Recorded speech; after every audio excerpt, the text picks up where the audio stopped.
Bonjour à tous, je vous invite à prendre place, à vous approcher. Merci de demander aux personnes qui sont dans le hall d'entrée de nous rejoindre. Aujourd'hui, nous célébrons la venue du rêve de Dieu. Quand les hommes font des rêves, généralement, on rêve parce qu'on espère obtenir quelque chose. Qu'est-ce qu'on va nous donner ? Et quand on est un enfant, à la période de Noël, moi, comme beaucoup d'entre vous, on prenait les catalogues et on rêvait de tout ce qu'on allait avoir. Les jouets les plus grands, les plus gros, les plus colorés, les plus brillants. Et puis après, quand on grandit, finalement, on ne change pas beaucoup. Et on rêve de tout ce qu'on pourrait recevoir. Dieu rêve aussi. Mais Dieu rêve pas de la même manière que nous. Il ne rêve pas par rapport aux choses qu'il pourrait obtenir, mais il rêve de ce qu'il peut nous donner. Et le rêve de Dieu s'est accompli en nous donnant ce qu'il y avait de plus beau, de plus précieux, de plus grand, de plus magnifique dans les cieux, son Fils Jésus-Christ. Et il ne l'a pas donné simplement que pour un enfant ou un autre, mais il l'a donné pour chacun d'entre nous. Et le rêve de Dieu, c'est que dans cette période dans laquelle nous entrons, nous puissions nous rappeler que nous avons un Sauveur merveilleux, un Messie extraordinaire qui s'appelle Jésus, Jésus de Nazareth. Le rêve de Dieu pour ta vie, le rêve de Dieu pour ma vie. Aujourd'hui, nous fêtons Noël avec les enfants. Ils ont préparé quelque chose de magnifique.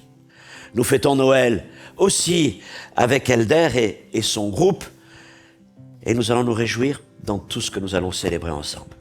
Je vous invite, si vous voulez bien, à vous tenir à votre... si vous pouvez, à vous lever à votre place. Et on va présenter ces moments au Seigneur. Vous êtes ici, vous êtes chez vous. Soyez les bienvenus, tous ceux qui nous rejoignent pour ce culte en vidéo. Seigneur notre Dieu, notre Père, merci pour ton rêve pour nos vies. Merci pour Jésus. Merci pour ce cadeau immense que tu as partagé avec nous. Merci Seigneur pour cette grande joie que tu as mis dans nos cœurs. Et ce matin, c'est vrai, nous venons là dans ce lieu pour nous rappeler de ces choses parce qu'elles ont transformé, elles ont béni abondamment nos vies. Seigneur, merci pour tout ce que nous allons vivre maintenant. Tout ce moment de célébration, de fête. Seigneur, que tu bénisses nos enfants, que tu bénisses tous ceux qui vont participer, tous ceux qui sont là au milieu de nous ou qui nous regardent, dans le nom de Jésus-Christ. Amen. Vous êtes prêts à louer le Seigneur ? Elder, je te laisse la place.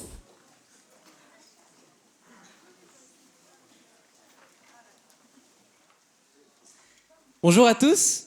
Voilà, j'espère que ça va. Vous allez bien ? Vous allez bien quand même ? Ça va ?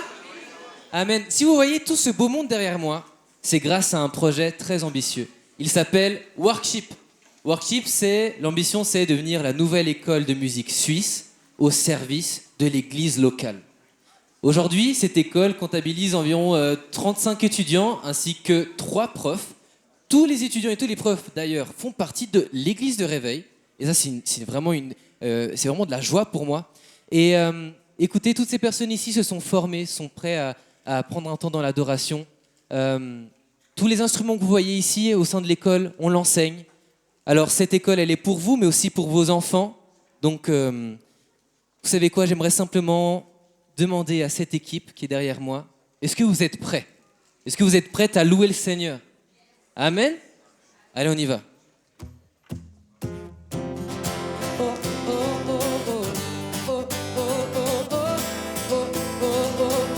Chantez avec moi si vous connaissez. Oh, oh, oh, oh, oh, oh, oh, oh, oh, oh, oh, oh. 1, 2, 3, on y va! Dans le monde,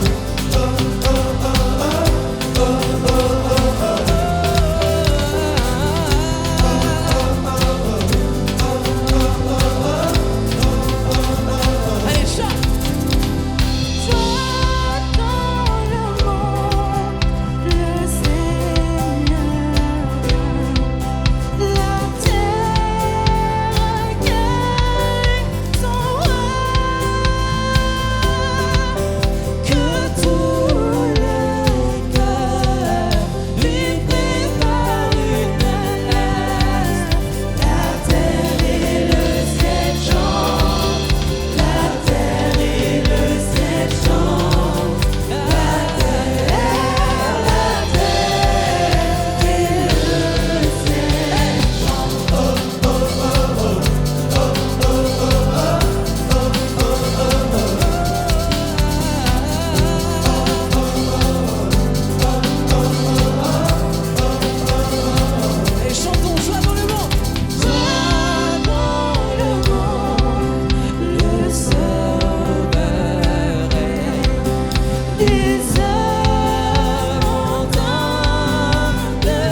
simplement dire et reconnaître quelle grâce nous avons de pouvoir chanter de tout notre cœur, pouvoir célébrer son amour, célébrer la venue de Jésus sur la terre. Alors si tu es d'accord avec moi, chante de tout ton cœur, joie, et joie. La terre et le ciel chantent, la terre et le ciel chantent, oh joie.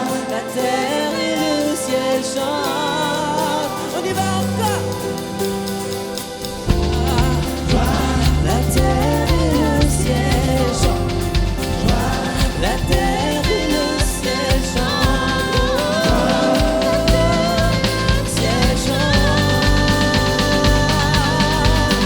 Il règne sur le monde et fait connaître au peuple la gloire de sa justice, les merveilles de son amour, les merveilles de son amour.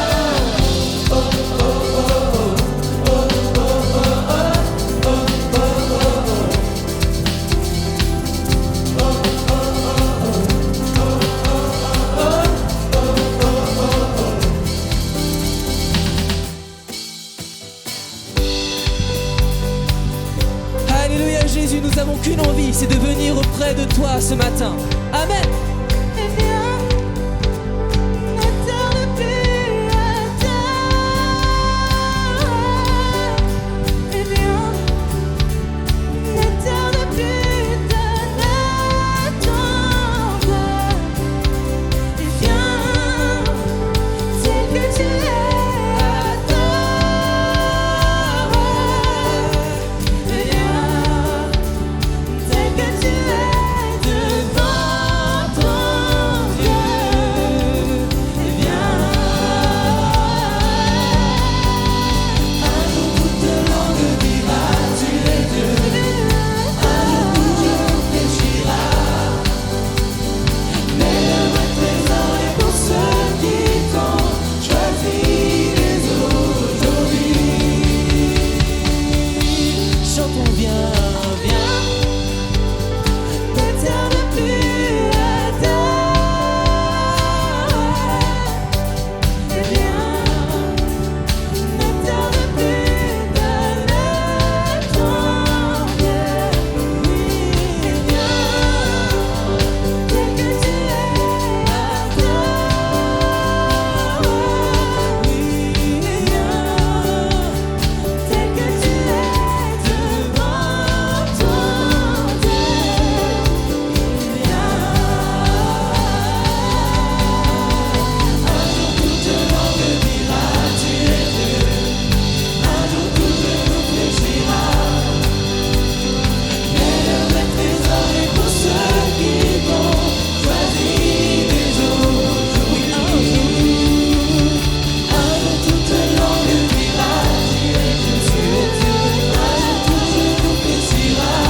Et nous savons, Mais le vrai trésor est pour ceux qui t'ont choisi dès aujourd'hui. oui, viens, viens. Ne tarde plus à adorer.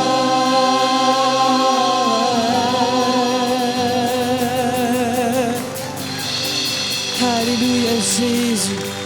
Nous élevons le Saint dans le nom de Jésus.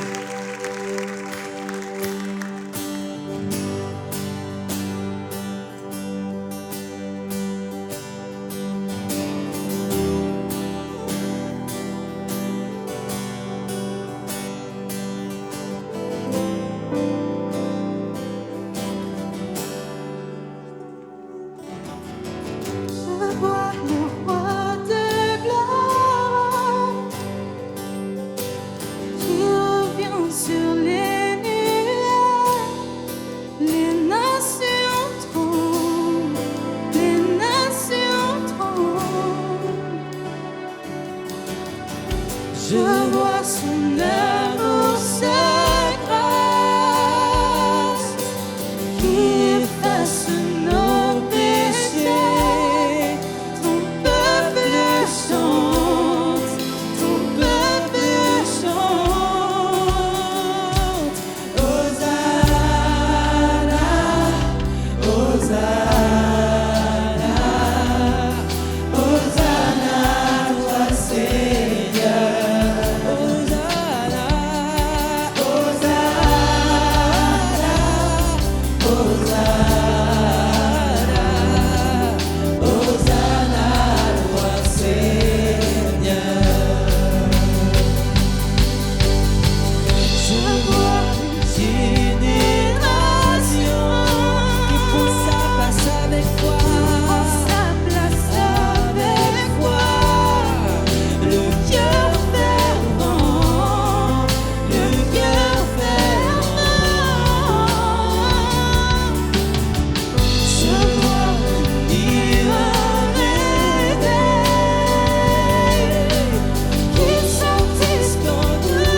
Seigneur, merci. Merci pour la vie de chaque personne en ce lieu, Seigneur. Merci car, Seigneur, tu es venu et tu as tout donné pour nous. Seigneur, tu es venu amener la vie et la vie en abondance, Seigneur. Et je prie pour que chaque personne ici puisse la recevoir. Pas que en ce temps d'adoration, mais à chaque jour de leur vie, Seigneur. Et Père, qu'on puisse vraiment t'adorer en tant qu'adorateur, vraiment en esprit et en vérité, Jésus. Dans le nom de Jésus. Amen.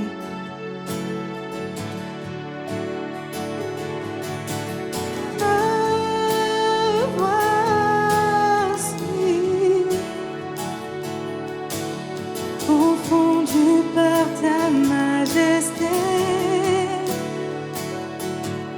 ouvert par ta grâce illimitée, et me voici,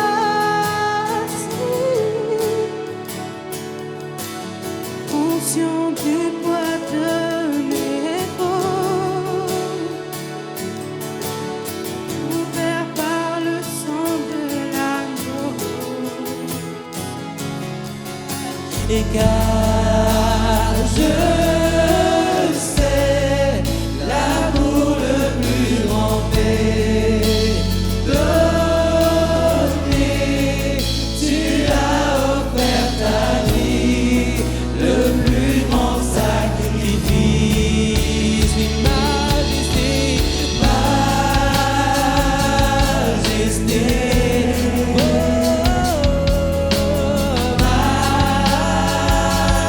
Majesté,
grâce m'a trouvé et m'a restauré.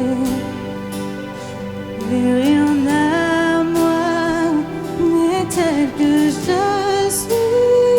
Tu me libères, tu me libères.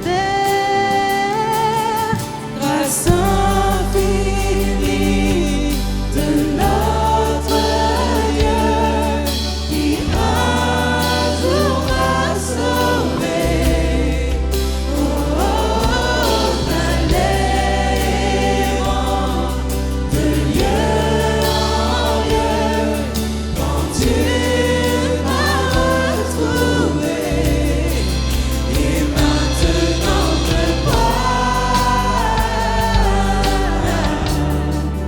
je vois l'amour, la grâce dans tes yeux, donnant ta vie pour moi. Le amant de la mort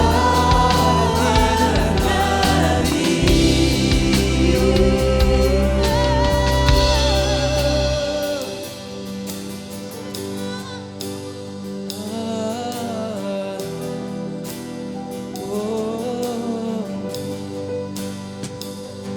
Dans nos échecs, tu prends nos faiblesses.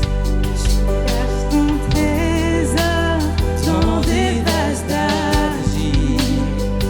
Oh mon cœur, Père, je veux te servir pour que tout voit ta vie en moi.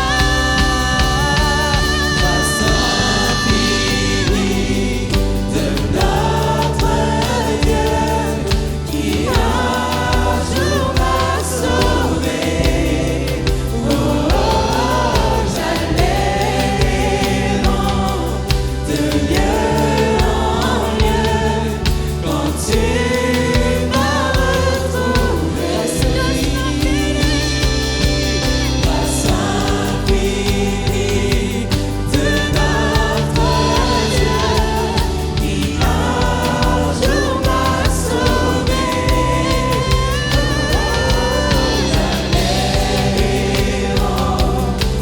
lieu en lieu quand tu m'as retrouvé. Et maintenant je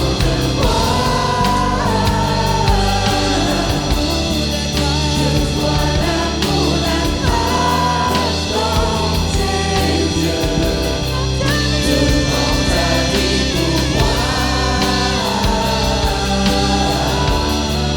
Le ramenant de la mort à la vie.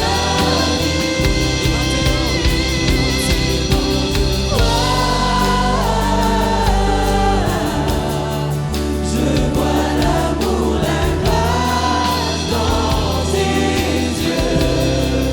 donnant ta vie pour moi. Me ramenant de la mort à la vie. Grâce infinie. Grâce infinie de notre Dieu qui un jour m'a sauvé.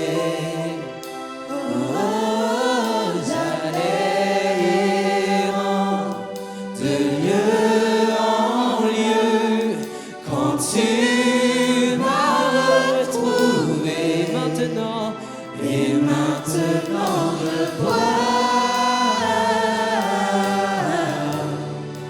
je vois l'amour, la grâce dans tes yeux, donnant ta vie pour moi. Me ramenant de la mort à la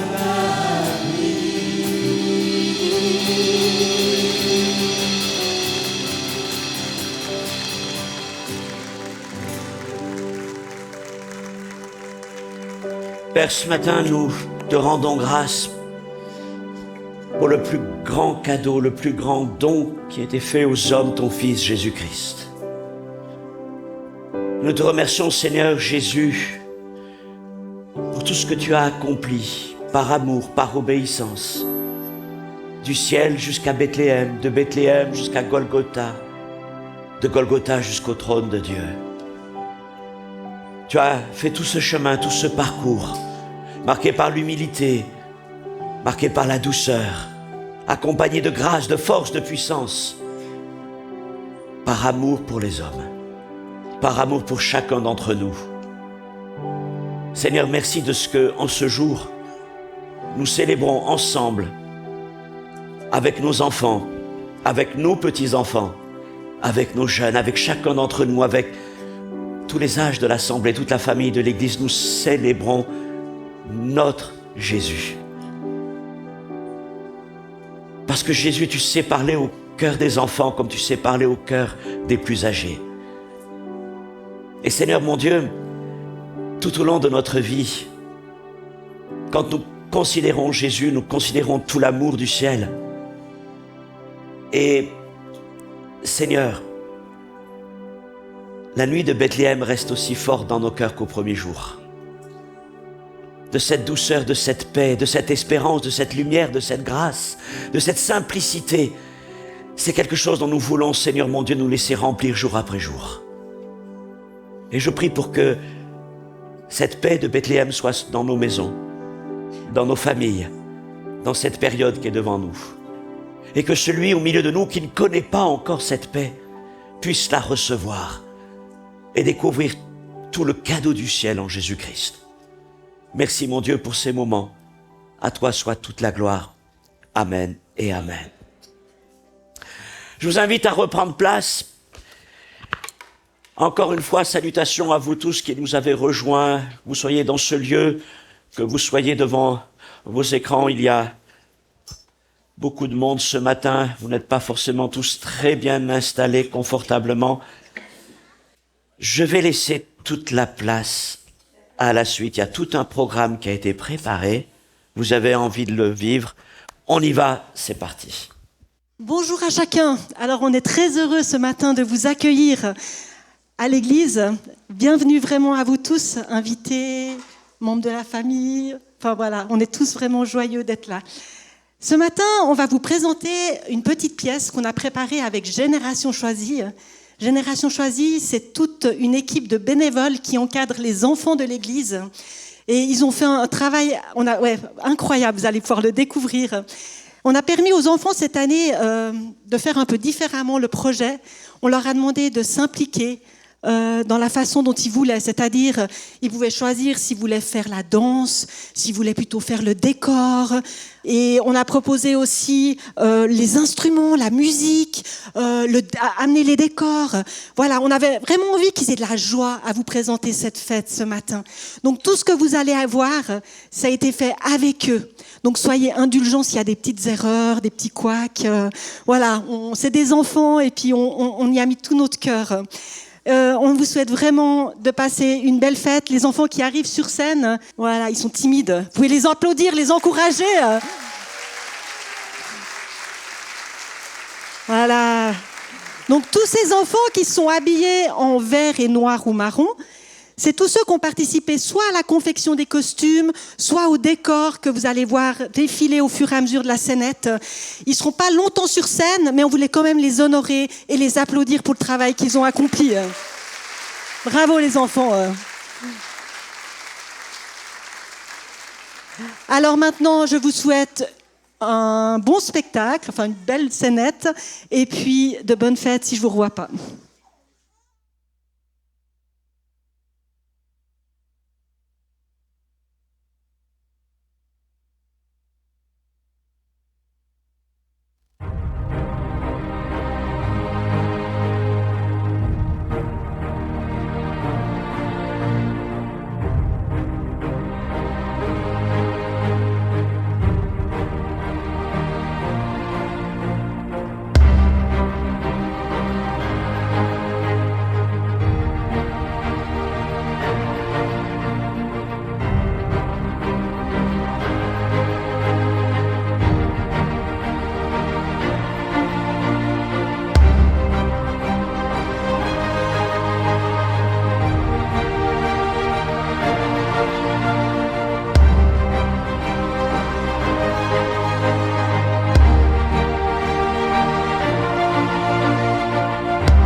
a longtemps, bien longtemps, dans un pays lointain, vivaient 3 bûcherons.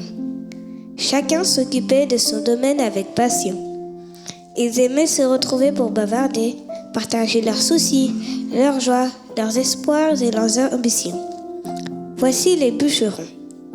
Le premier, Rico, qui était très riche et qui aimait les objets précieux.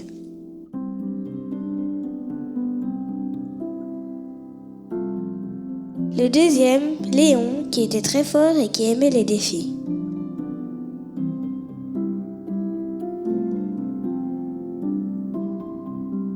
Le troisième, Aram, qui était très sage et qui aimait les ouvrages soignés.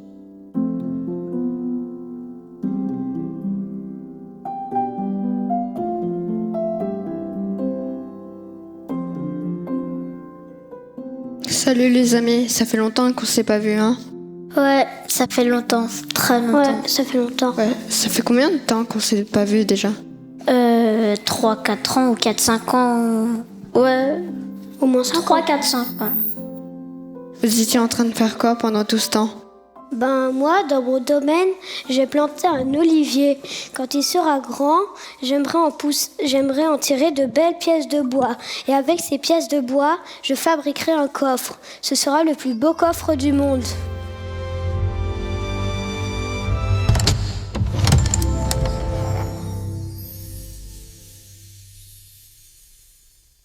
Et toi, Léon?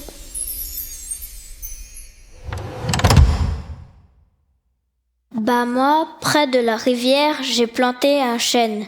Quand il sera grand et fort, j'en ferai de belles poutres pour en faire un grand navire, où les rois pourraient naviguer sur des grands océans.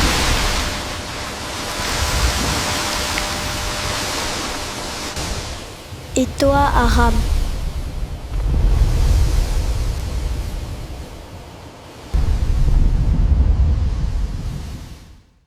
Bah moi, pas loin d'ici, en haut d'une colline, j'ai planté un cèdre.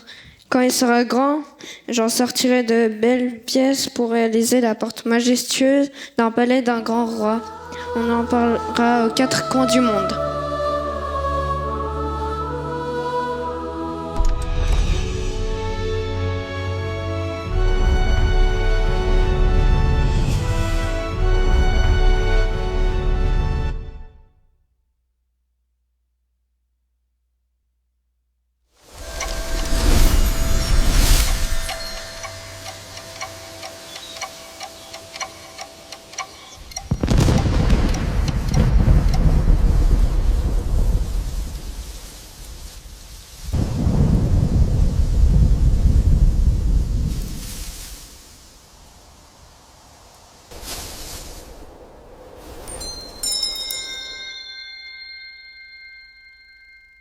Les années passèrent, les pluies tombèrent, le soleil brilla, et les petits arbres étaient devenus grands.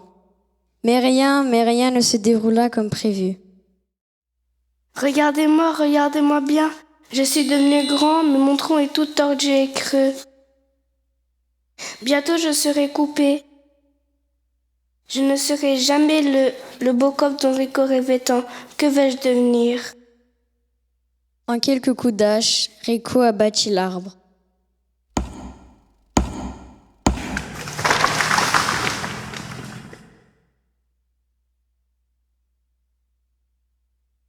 L'olivier se réjouit lorsque Rico l'apporta chez le menuisier. Mais celui-ci n'était pas convaincu à l'idée de fabriquer un coffre. De ses grosses mains, il transforma l'olivier en une simple mangeoire. Au revoir l'or et les richesses. La mangeoire était bien remplie, mais de foin pour nourrir les animaux de la ferme. Et le grand chêne? Oh, quelle misère! Depuis ce violent orage qui m'a foudroyé, je ne suis plus le même. Je suis tout fendu et j'ai peur que mon bois ne serve jamais à la réalisation dont rêvait Léon. Au revoir les grands voyages sur les grands océans. Léon, de quelques coups de hache, coupa l'arbre.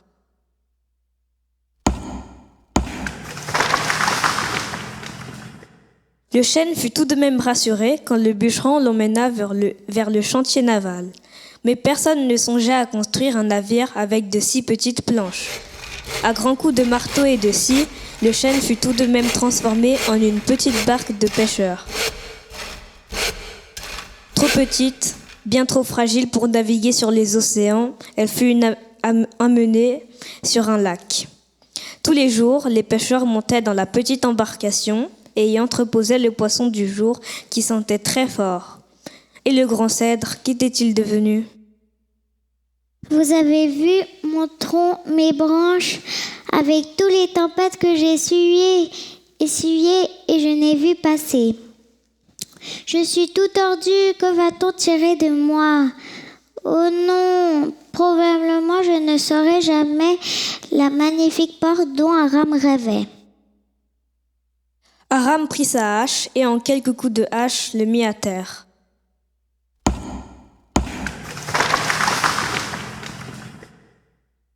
Le cèdre devint très triste quand Aram le coupa pour le transformer en vulgaire poutre.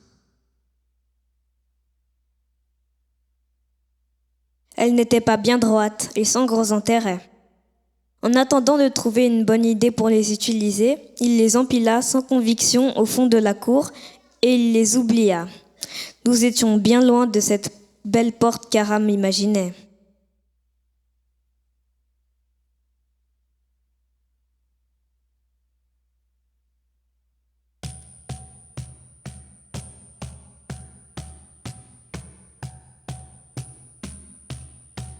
Et même si je ne suis rien, sers-toi de moi. Et même si je ne suis rien, sers-toi de moi. Prends mes mains ou prends ma vie, touche mon cœur, mon esprit. Et même si je ne suis rien, sers-toi de moi. Et même si je ne suis rien, sers-toi de moi. Et même si je ne suis rien, sers-toi de moi. Prends mes mains ou prends ma vie, touche mon cœur, mon esprit.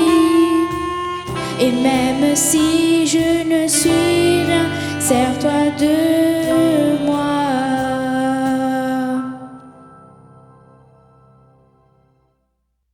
Les années passèrent et les 3 arbres transformés n'avaient plus de grands rêves. Mais la mangeoire devenue bien lisse servait tous les jours les animaux de l'étable.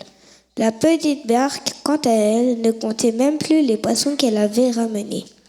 Par contre, les poutres devenues vieilles étaient toujours entreposées au fond de la cour sous une épaisse couche de poussière. Mais une nuit, la lumière étincelante d'une étoile éclaira la mangeoire lorsqu'une jeune femme sur le point d'accoucher entra dans l'étable. Son mari n'avait pas pu confectionner de berceau, mais la maman trouva la mangeoire magnifique et parfaite. Elle y déposa tendrement son bébé tout juste né. C'est alors qu'on entendit une voix forte annoncer : « Un enfant nous est né, un fils nous est donné. » C'est à ce moment-là que l'olivier comprit qu'il renfermait le plus précieux des trésors du monde.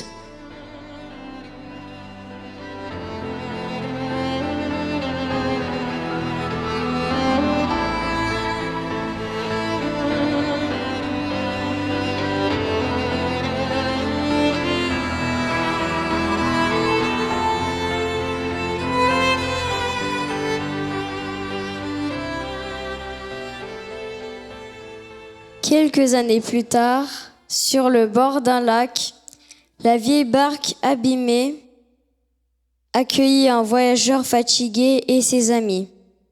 Ils montèrent dedans et s'éloignèrent. Tandis que la barque naviguait tranquillement sur le lac, le voyageur s'endormit. Mais soudain, l'orage éclata et la tempête se leva. La barque prit peur car elle n'avait pas la force de faire face à cette tempête. Mais au milieu des flots déchaînés, le voyageur se réveilla, se leva et ordonna à la tempête de cesser. À cet instant, le vent cessa et tout redevint calme. Alors le chêne réalisa qu'il transportait le roi des cieux et de la terre.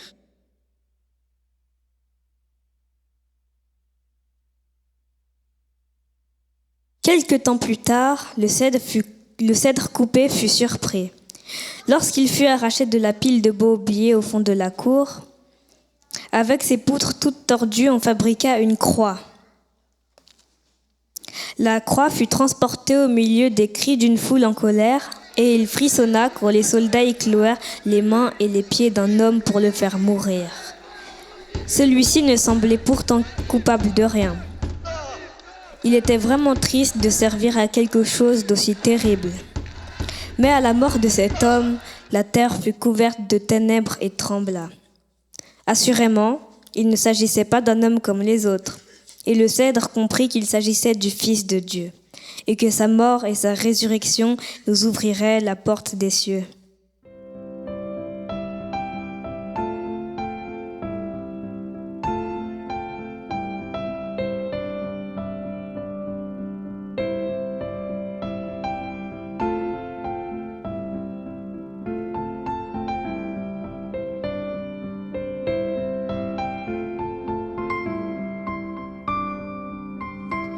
Les bûcherons avaient de grands projets, mais rien ne se passait comme ils pensaient. Les arbres ont été bousculés, leurs rêves ne sont pas réalisés comme ils espéraient. Mais en fait, tout est encore plus grand et plus beau que tout ce qu'ils avaient imaginé. Sachez que lorsque rien ne se passe comme vous l'avez prévu, Dieu a un plan parfait pour vous et votre vie. Si nous mettons notre confiance en lui, il sera avec nous jour après jour et vous surprendra. L'homme élabore des plans, le Seigneur dirige les réalisations. Proverbe 16, 9.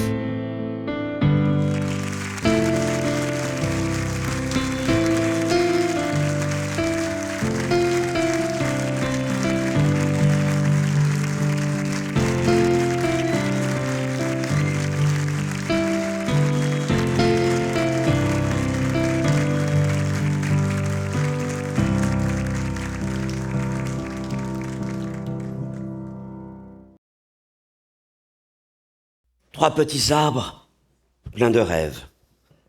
Un olivier, un chêne, un cèdre. Chacun voulait devenir grand, utile, admiré.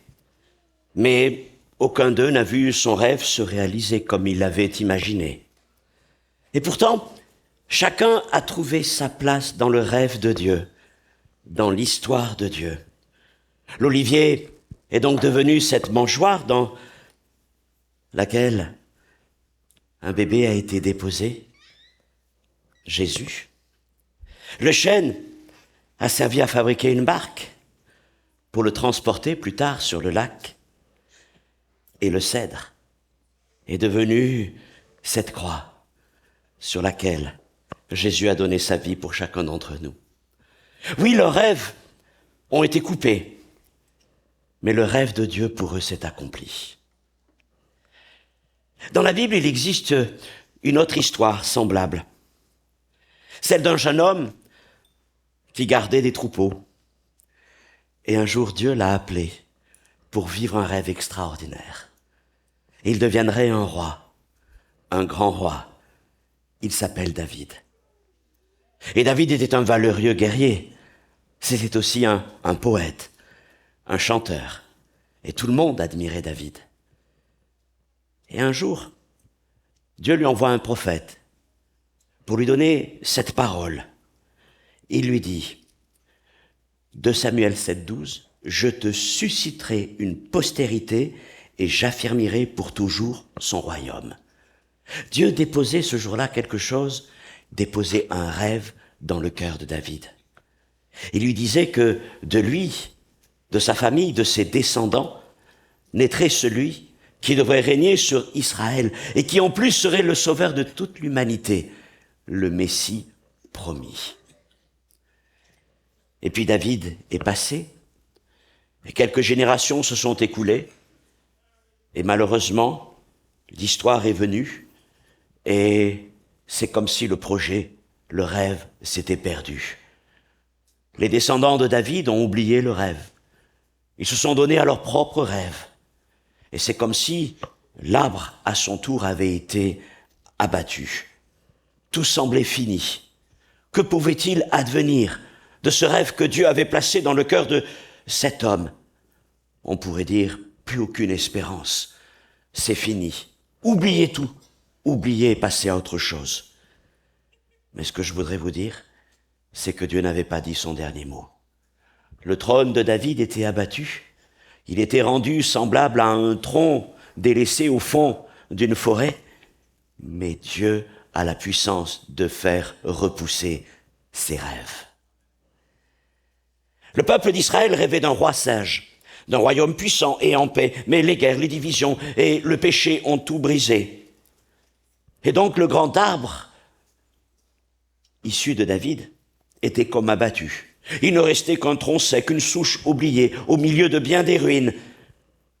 Tout était détruit. Mais Dieu avait préservé une racine cachée, une racine presque oubliée.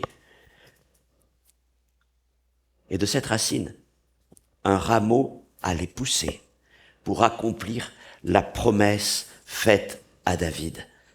Le prophète Ésaïe a écrit au chapitre 11, « Puis un rameau sortira du tronc d'Isaïe », c'est le papa de David, « et un rejeton naîtra de ses racines. » Tu vois, parfois nos vies, nos rêves peuvent ressembler à un arbre coupé.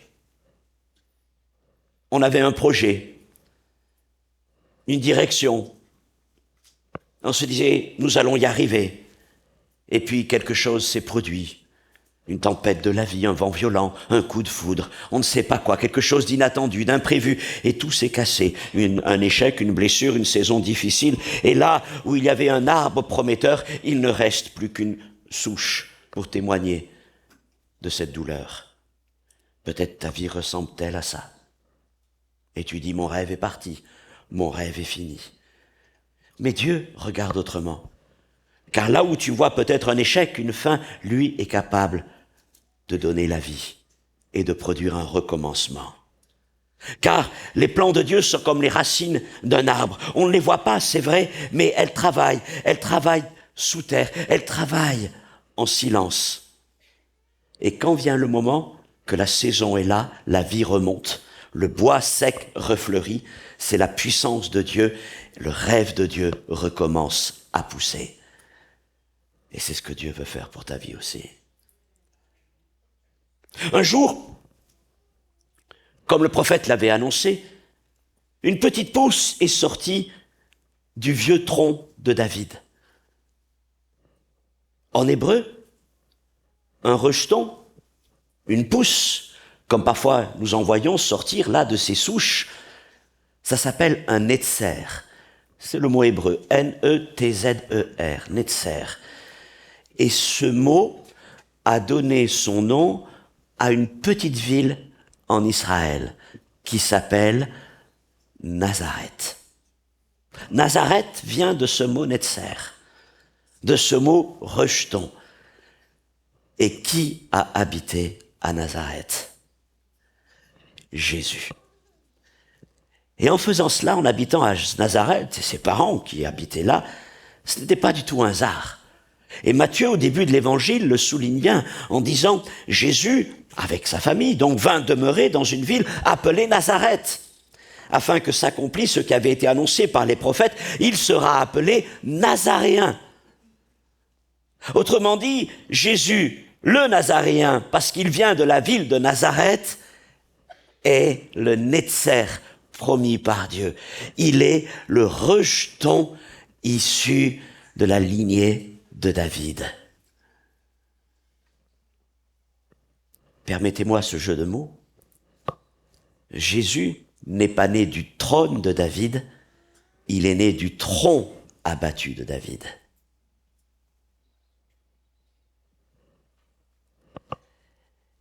Et Jésus est le rameau que Dieu a fait naître, là au milieu de tout ce qui semblait mort. Et c'est vrai, Jésus n'est pas né, ça nous a été rappelé dans la scénette, dans un palais, mais dans une étable. Il n'est pas né sur un trône doré, mais dans une mangeoire, en bois d'olivier, peut-être, comme dans notre scénette. Et c'est là que le rêve de Dieu a commencé à reprendre forme.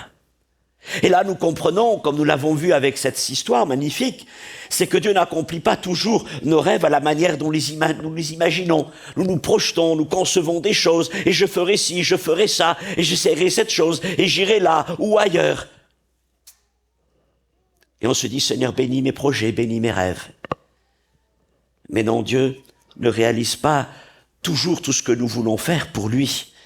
Mais ce qui est certain, c'est qu'il est toujours prêt à accomplir ses rêves dans nos vies. C'est ce que nous raconte donc cette histoire des 3 petits arbres. L'olivier rêvait d'un trône, et il fut cette mangeoire qui accueillit le roi des rois. Le chêne rêvait d'aventure sur les mers et les océans, mais il a porté le Sauveur sur le lac. Le cèdre rêvait de grandeur, il voulait être une porte par laquelle les rois passeraient, mais il fut bien plus, il fut la porte qui ouvre le ciel. Il était la croix sur laquelle un sauveur a donné sa vie pour nous. Alors c'est vrai, aucun d'eux n'a eu ce qu'il voulait, et peut-être ont-ils connu la déception à un moment, et pendant de nombreuses années, se retrouvant mangeoires, se retrouvant barques, se retrouvant planches oubliées, se sont-ils dit, mais quel est donc ce projet de Dieu pour ma vie? Bien sûr, je parle comme à des enfants, mais je vous parle à vous, parce que peut-être vous pouvez aussi, avec ce cœur d'enfant, réfléchir à certaines choses avec un langage d'adulte.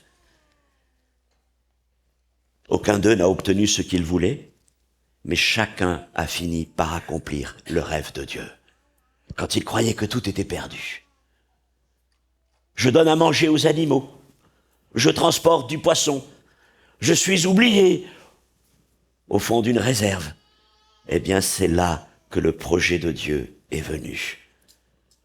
Et ce rêve était bien plus grand que tout ce qu'ils avaient imaginé. Et c'est pareil pour toi.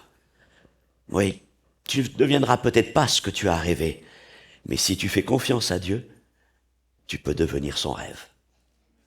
Tu peux devenir son rêve.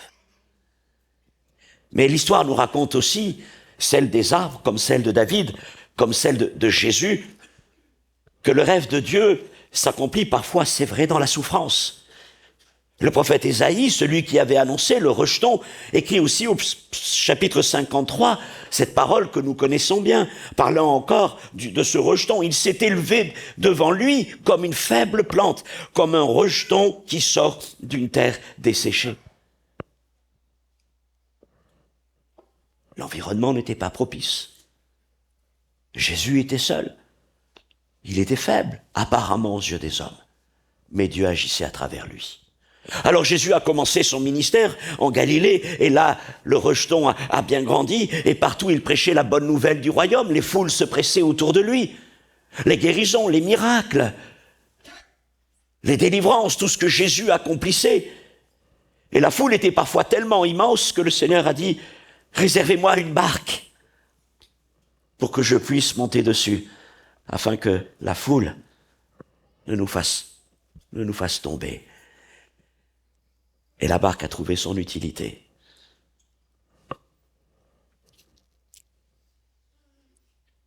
Alors, en tout Israël, les hommes se parlaient les uns aux autres.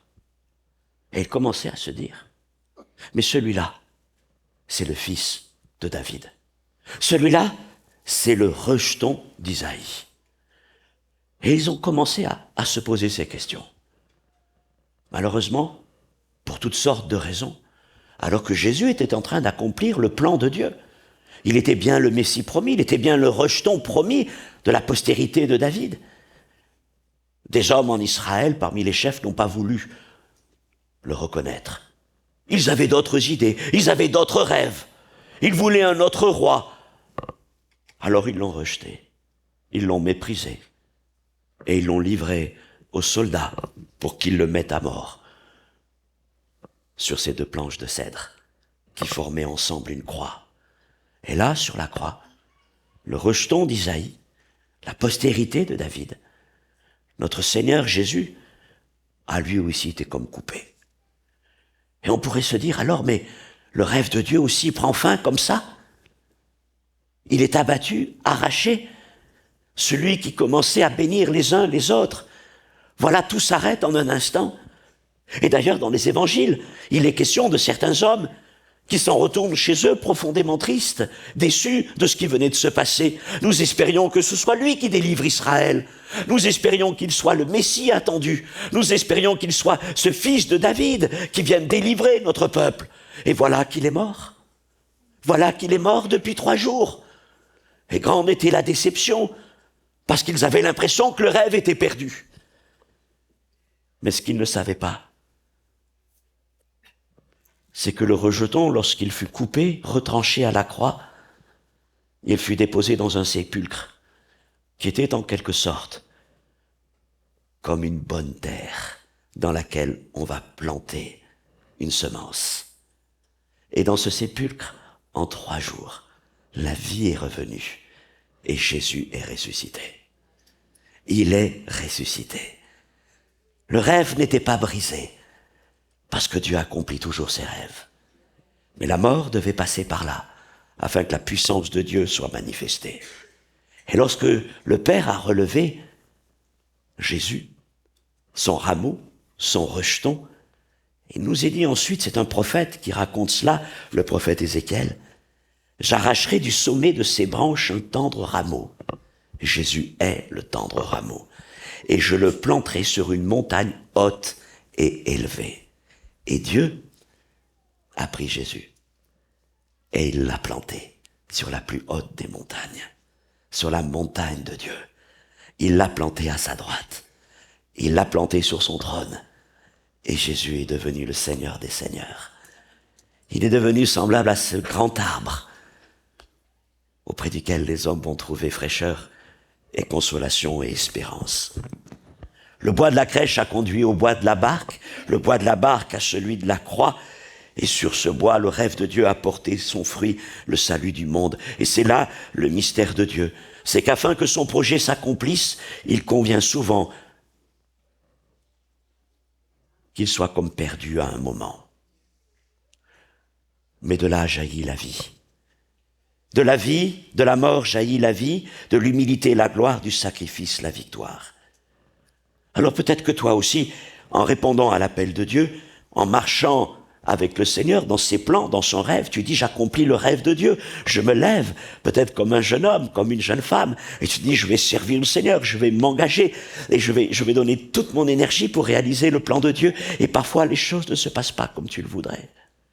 Et alors même que tu sers le Seigneur, les autres ne comprennent pas. Et tu as l'impression que les choses sont perdues.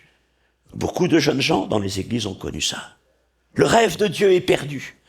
Le rêve de Dieu est fini. Mais il arrive souvent que ce soit au moment où l'on croit que tout est perdu, où tu crois que ton rêve est perdu, ou que tu crois que le rêve de Dieu pour ta vie est perdu, que le Seigneur le ressuscite. Parce ce qui est certain, c'est que la parole de Dieu s'accomplit toujours. La parole de Dieu s'accomplit toujours. Et même si tu traverses une saison où tout semble sec, la parole de Dieu s'accomplira. La parole de Dieu s'accomplira. Dieu accomplit toujours son rêve. Et le plus grand des rêves de Dieu, c'est Jésus. Il nous a donné Jésus pour être le sauveur de toute l'humanité. Et c'est vrai que pour ce rêve s'accomplisse, il a fallu du temps, il a fallu de la souffrance, mais le rêve a fini par s'accomplir. Et au bout du compte, dans le dernier chapitre de la Bible, vous vous rendez compte, il a fallu attendre le dernier chapitre de la Bible. Il y en a des chapitres dans la Bible. Et tout au bout de la Bible, au chapitre 22 de l'Apocalypse, au verset 16, c'est l'une des dernières paroles de Jésus. Jésus dit, « Je suis le Netzer. Je suis le rejeton, la postérité de David, l'étoile brillante du matin. » Celui qui était comme une faible plante s'est élevé et il est devenu cette étoile qui se lève le matin pour éclairer les hommes, l'étoile brillante qui annonce la fin de la nuit, le commencement d'un jour nouveau, une espérance nouvelle, celui qui fait renaître et repousser les rêves. Alors tu voulais peut-être être fort comme le cèdre, solide comme le chêne, verdoyant comme l'olivier, et puis les choses ne se sont pas passées comme tu le voulais, mais Dieu te dit, laisse-moi accomplir mon rêve dans ta vie. Laisse-moi accomplir mon rêve dans ta vie. Et ce matin, tu peux dire, je choisis le rêve de Dieu. Il ne meurt jamais. Ses racines sont profondes. Et quand tu penses que tout est fini, le rêve de Dieu finit toujours par repousser. Alors, ne cherche pas forcément, ne cherche pas d'ailleurs, à devenir le rêve que tu rêves d'être, mais cherche à devenir le rêve de Dieu. Deviens le rêve de Dieu. Certains au milieu de nous, jeunes ou moins jeunes, sont comme des souches, des troncs coupés. Une promesse, une parole, une espérance, un projet de vie, de famille, de travail, de service pour Dieu, et un jour une tempête, un vent violent, la maladie ou autre chose, une épreuve, et l'arbre a été abattu. Et tu peux dire aujourd'hui, je ne suis qu'une souche. Que restera-t-il pour le Seigneur? Mais encore une fois, d'une souche, Dieu est capable de faire émerger un rejeton. Et à ton tour, tu peux devenir un rejeton. Tu peux devenir un nez de serre que Dieu va prendre et qu'il va planter peut-être dans un lieu aride, mais pour faire briller son rêve. Voilà ce que Dieu veut faire avec chacun d'entre nous. C'est une histoire qu'on retrouve tout au long des Écritures. On la retrouve avec Joseph. On la retrouve avec Moïse. On la retrouve avec David. Et on la retrouve avec beaucoup d'entre nous.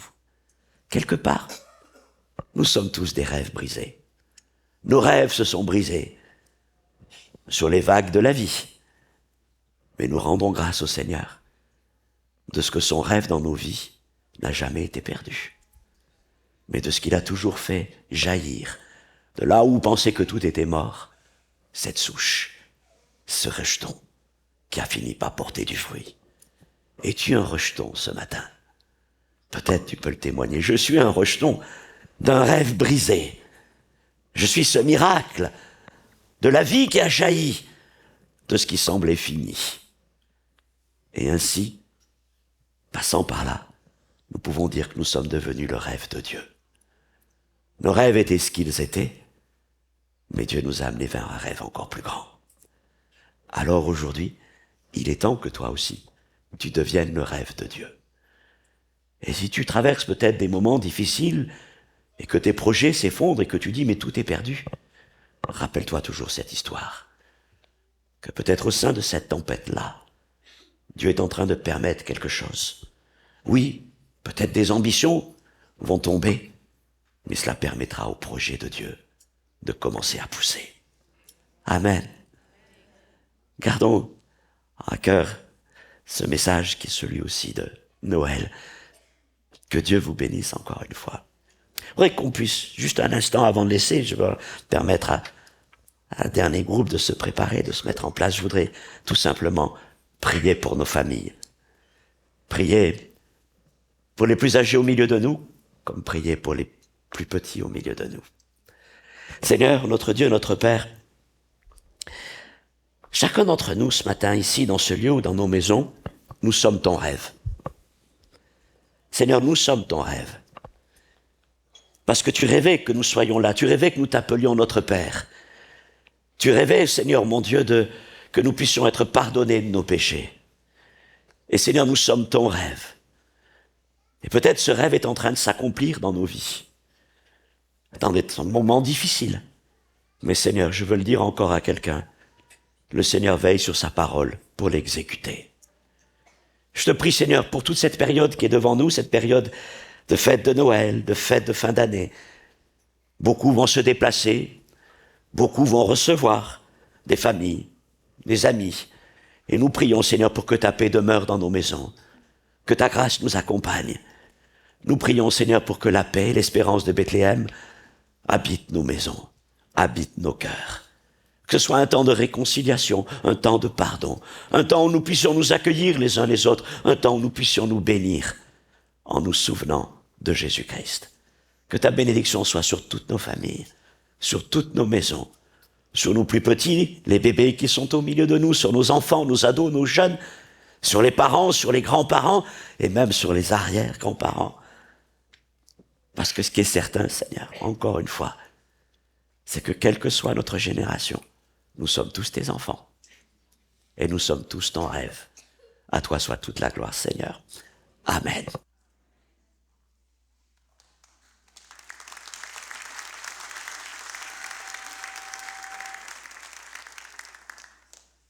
Bonjour à tous. Alors, ce sont les Kids Air, ils ne sont pas en rouge aujourd'hui, ils ne sont pas non plus en vert et noir comme tous les autres enfants, ils sont en beige. Et la raison pour laquelle ils sont habillés en beige, c'est parce qu'ils vont vous interpréter un chant qui a été composé spécialement pour eux. La musique, ils ont aussi eu l'occasion de tourner un clip qui sera diffusé juste après, juste à la fin du culte. Donc vous allez pouvoir voir la joie qu'ils ont pu vraiment partager pendant ce clip. Alors la musique, le clip, beaucoup sont intervenus. Vous les verrez sur la chaîne YouTube très prochainement. Beaucoup de personnes de l'église ont travaillé pour ce clip. Vraiment, le chant est très simple. On va dire « C'est Noël » au moins 10 fois dans la chanson. Alors je compte sur vous pour chanter avec nous.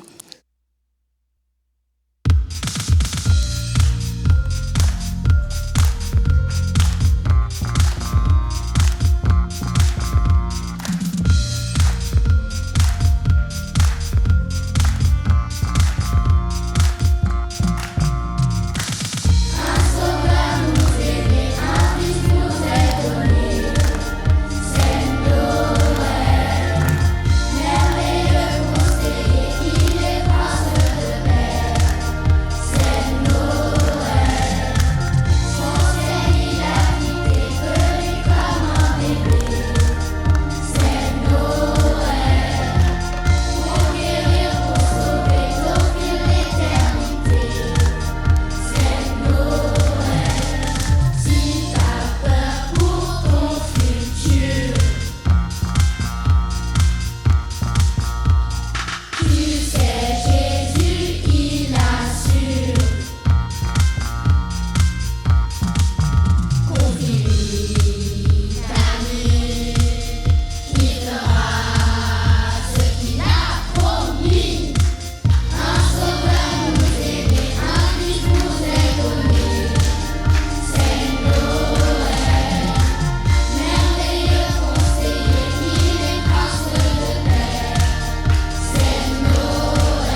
tout au long de l'année, toute l'équipe de Génération Choisie, des Kids Air, tout le travail qui se fait au niveau des ados est une grande bénédiction. On est heureux d'avoir tous ces enfants avec nous. C'est une grande responsabilité pour nous de les enseigner dans la voie du Seigneur. Et ils sont merveilleux. Et ils sont formidables. Merci à toute l'équipe de Génération Choisie, tout le travail que vous avez fait, Damaris, Rebecca, tous les moniteurs, monitrices qui sont avec vous. Merci à Kitser, à Medj, à Yolande. Merci aussi à tous les techniciens qui ont beaucoup travaillé. Cette année, il y a le travail qui a été fait là en programmation. Derrière, c'était magnifique, les décors. Waouh, on se réjouit pour tout ça. Merci aussi à Worship, à tout le travail qu'Elder et son école sont en train de faire, sont aussi des jeunes de l'Assemblée, musiciens, chanteurs, et on se réjouit. C'est vraiment un bon moment. Gloire à Dieu. Avant de nous quitter, donc, vous aurez la possibilité de voir le clip qui a été préparé. Donc, j'ai vu tout à l'heure, c'était super. Et puis en sortant, si vous avez quelques instants, chocolat chaud, thé de Noël, des gâteaux, toutes sortes de choses qui sont là, un moment de convivialité. Et pour tous les enfants, et aussi pour ceux qui ont été invités. Est-ce qu'il y a des enfants qui ont été invités ce matin, qui sont là au milieu de nous? Eh bien, n'hésitez pas à venir voir. Il y en a là-haut. Il y a des petits paquets avec plein de choses dedans qui ont été préparés pour vous et on voudrait que vous puissiez repartir. Alors, il y a une limite d'âge, hein. C'est pas le moment de me dire j'ai un cœur d'enfant. Joyeux Noël. Joyeux Noël, c'est Noël et on fête ce moment. Que Dieu vous bénisse tous. Prenez le temps, juste quelques instants, de regarder le clip vidéo. Merci.